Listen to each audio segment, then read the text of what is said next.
behind stage, I didn't hear anything that was said beforehand. If they took all the accolades and everything and told you about Against Abuse, I can leave. But maybe they didn't. You'll see on the tables in front of you a copy of the annual report from our agency. And the numbers might not mean too much to you until you understand the work, the love, and the passion that has gone into creating this agency. I moved to Casa Grande in 1974 and became the director of an outpatient treatment program for drug and alcohol programs.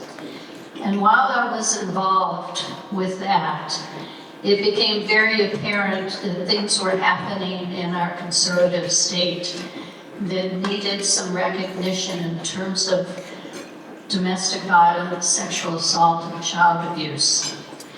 And in the late 70s, the Victims' Bill of Rights was being formed for the state of Arizona. And although I was working in drug and alcohol programs at the time, I really started to get a big interest in issues of domestic violence, particularly the denial that was going on in the state regarding whether or not that domestic violence was even an issue.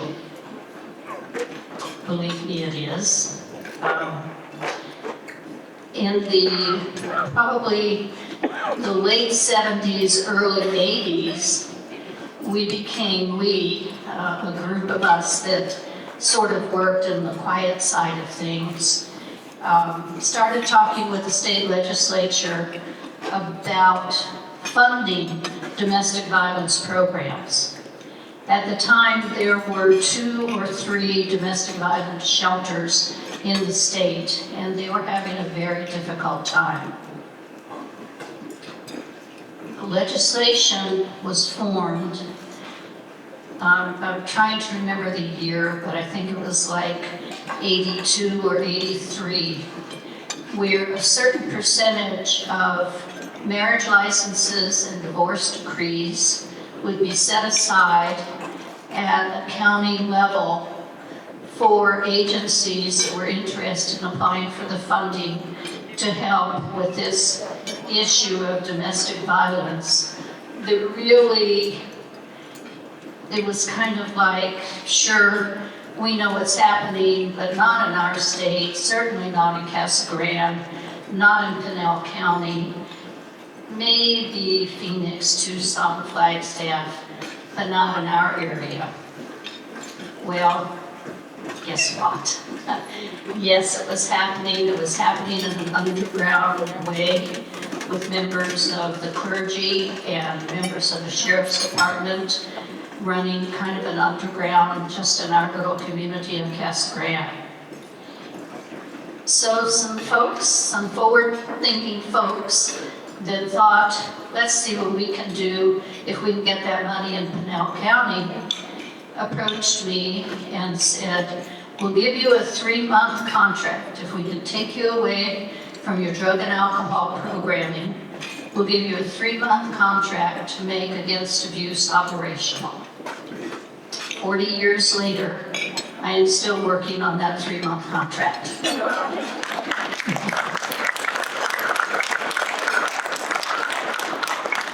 It has not been easy, but it has been wonderful.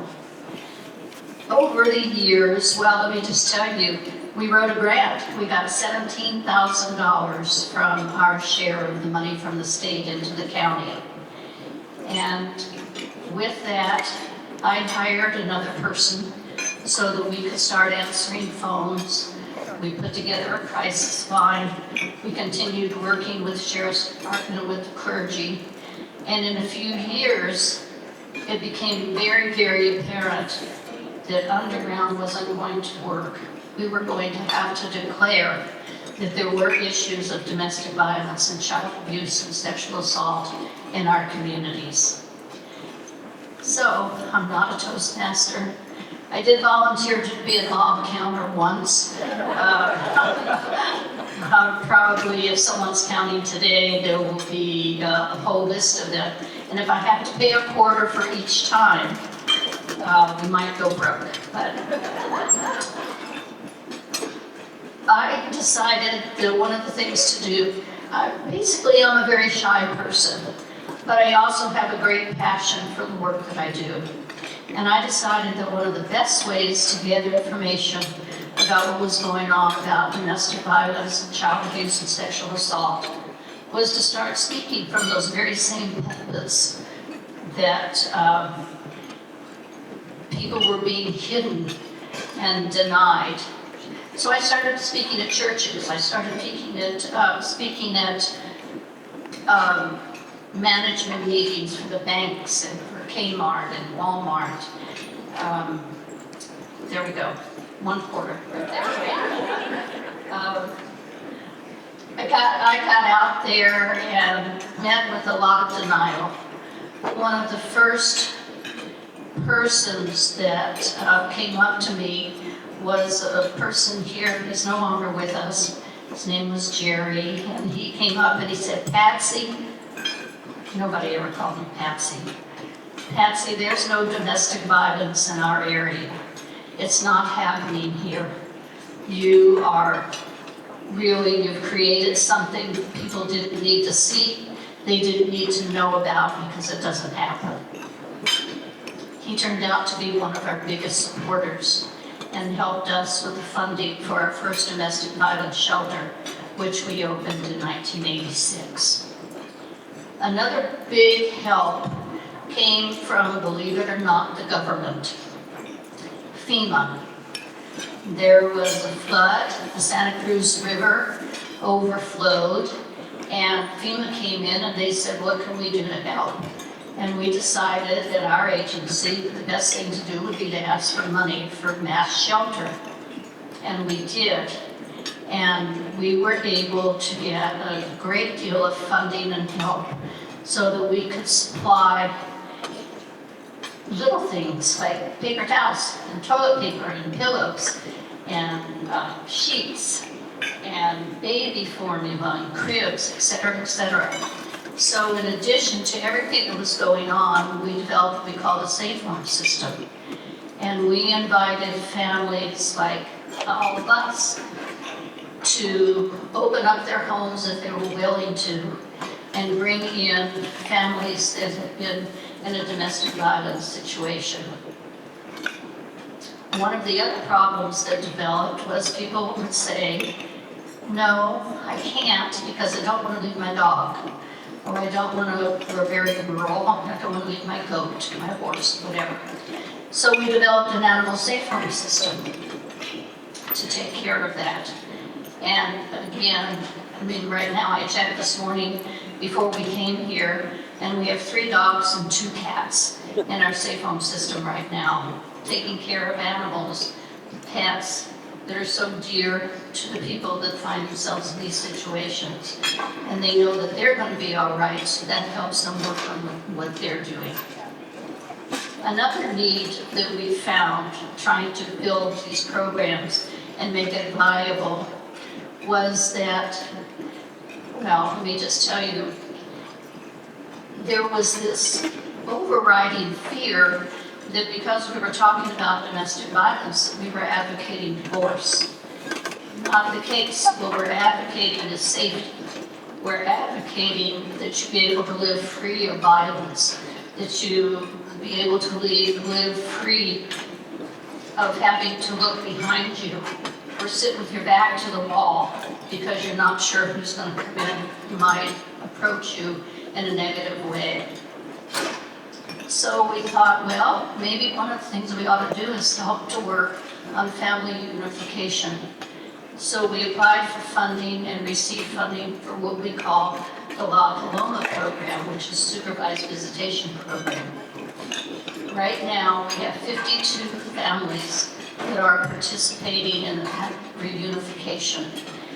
I think last month there were like 120 visitation hours that happened.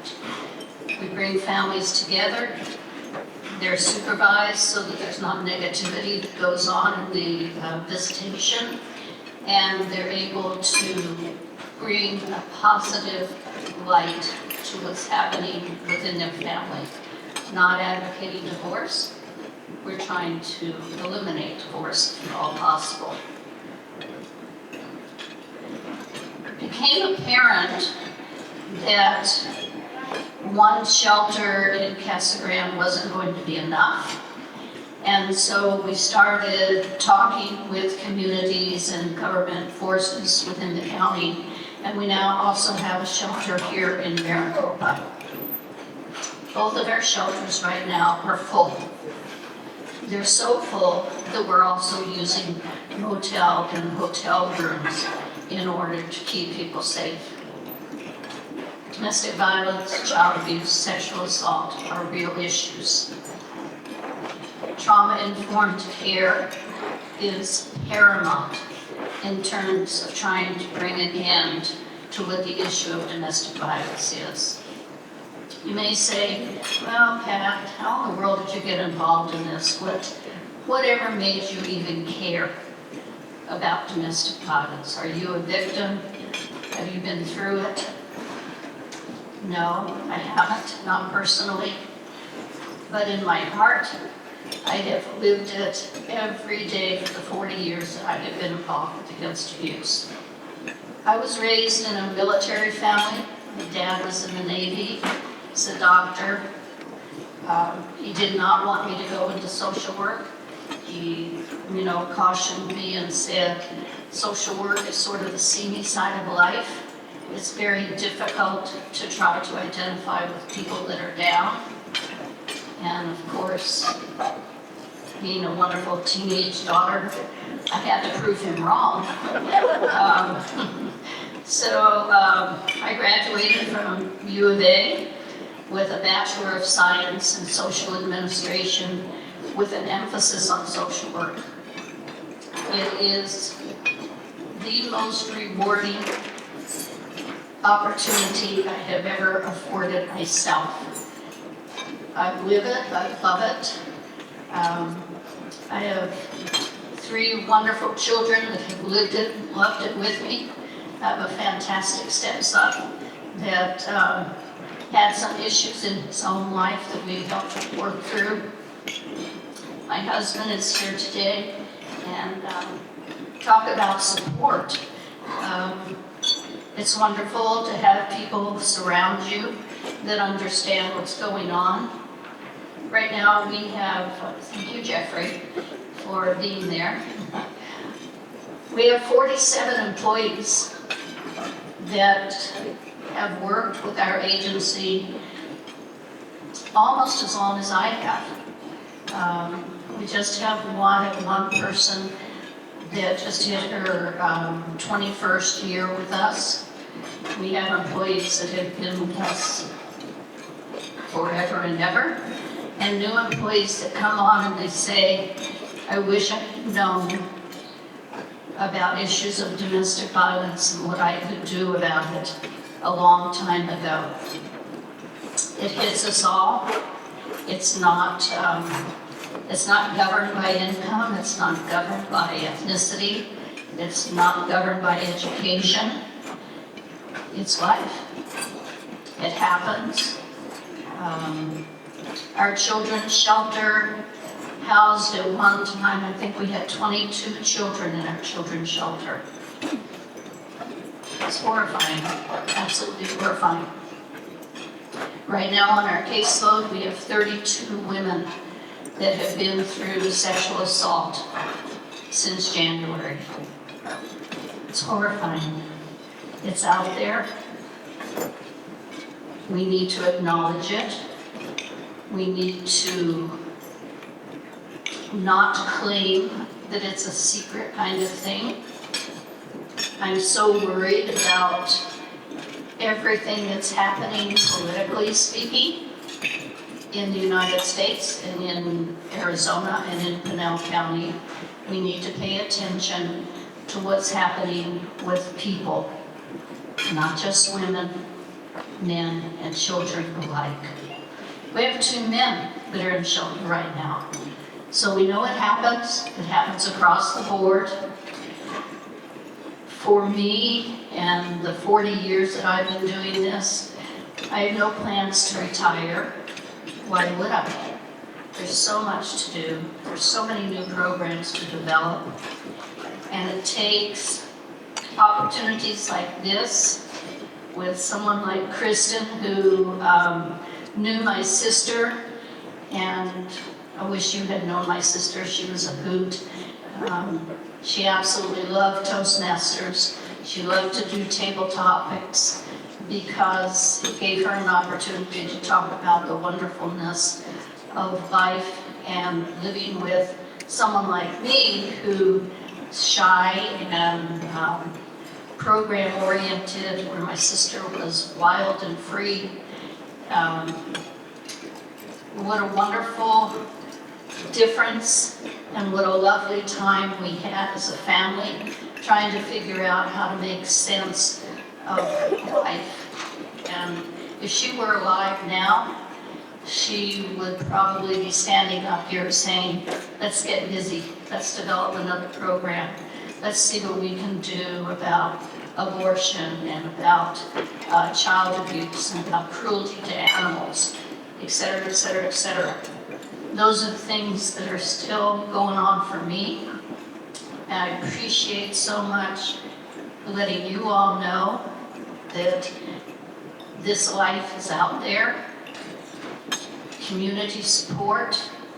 Donovan, who is a Toastmaster, has been wonderful about sharing information in the Casa Grande Dispatch about issues of domestic violence and child abuse. It takes all of us. I know it's a cliche about the village and all of that, but it really does take all of us to make a change, to make a difference, and to acknowledge that life needs to have a positive bend and not live in the negative. So thank you so much for this award. Not really sure. I'm not usually a taker, I'm usually more of a giver. So it's real difficult for me to understand why I even got this award. But Kristen, thank you for paying attention to what I'm doing. Thank you all very much.